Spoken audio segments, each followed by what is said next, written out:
Can you compete? It's time for IBP. Yeehaw! Let's meet this week's challengers. We are the Lubbock Christian Eagle football team. Coach Softly and the Eagles just won the state championship back in December, the TAPS title. Incredible run, and we are super honored. Challenge number 1,000. Tell everybody about it. Well, we're excited to be challenge number 1,000. Obviously, bringing the state championship back to Lubbock is special, but getting to be I Beat Pete's 1,000th opponent is probably more special. And so this is the 15-story Cornhole Championship. That's right. We're out here at the Wells Fargo building, throwing down, trying to get points, getting it in the hole or around, get some points. How do you think you guys are going to do, Coach? We're going to be harnessed in, a lot of safety here. I have no idea. Very excited. Hey, Coach, talk to me about winning that state title so hard, and you beat the 4-time defending champs, Shiner St. Paul, and convincingly. Yeah, we're just so proud of the boys. I mean, just overflowing with platitudes of them, just how committed they were over the course of the season. You know, really winning a championship is about little things over the course of a year. And the boys were steady and strong in all those little areas. They showed up on time. They had positive work ethic.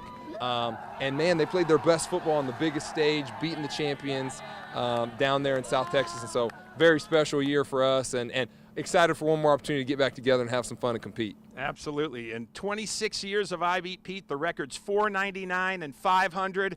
Let's do I Beat Pete number 1,000. Huge thanks to McDougall Companies for letting us on their property, and to Caden and Colton from Smyer Ag for making these awesome metal cornhole boards. Everyone up on the roof was harnessed in for safety with our West Texas wind, getting 2 throws down at 2 cornhole boards.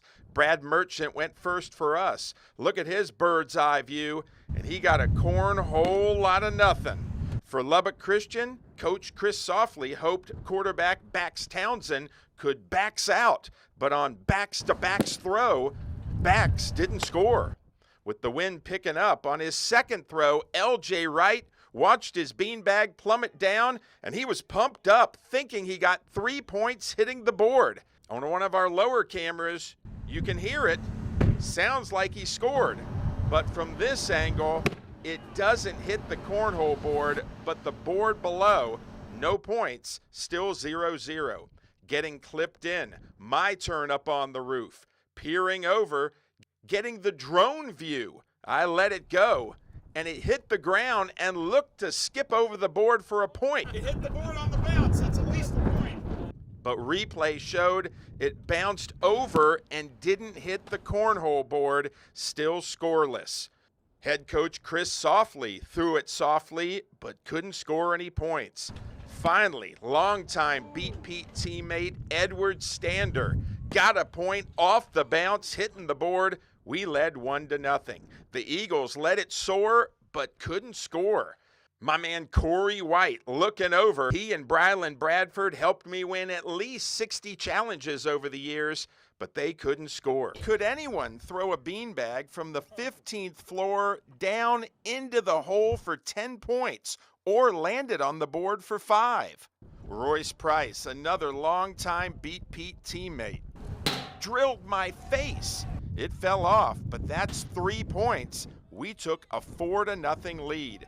Despite the winds really picking up, I then had another chance up top, getting a great view of this city that I love so much, but I was unable to add to it. Lubbock Christian continued to try and pop their cornhole drought, but couldn't get it onto the board. So many dear friends and teammates of mine for I Beat Pete were here for Challenge 1000. Pastor Mike Martindale, Jesus Arenas, and even my son Henley threw a couple of bags. So pumped he was there for Challenge 1000. Plus former sports co-workers that I love and adore, Devin Ward and Brandon Moore, came all the way from San Antonio, and he made a direct hit. Wow, these guys wanted to win for me. Give me the score. Pete, 13-0. Wow. Thinking shutout of the state champs, Joseph Fernahu bounced it up on the board for a point. It was 13-1. Then Eagle Ben Hawley, with his first throw, hit the board directly for 3 points. It says it bounced off. and then he followed it up with a bounce hit for 1 point, but we still had the lead. All right, we're up 13-5. These are the last throws. We're just 2 throws away from winning. Let's get it done. KCBD photographer Andrew Wood is good.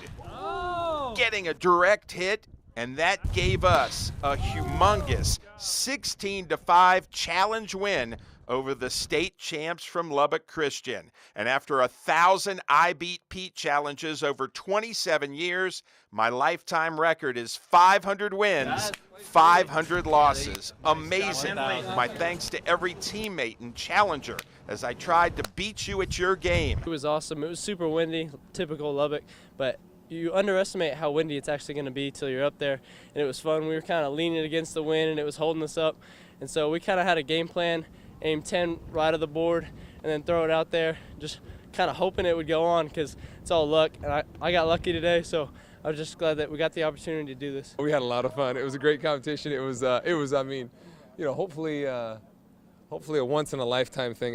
We got some guys that may not go back up there on. They're now afraid of heights. We thank you for being, you know, such a vibrant part of the community, and 1,000 I Beat Petes with so many different teams over the years. We're really fortunate to be able to be number 1,000.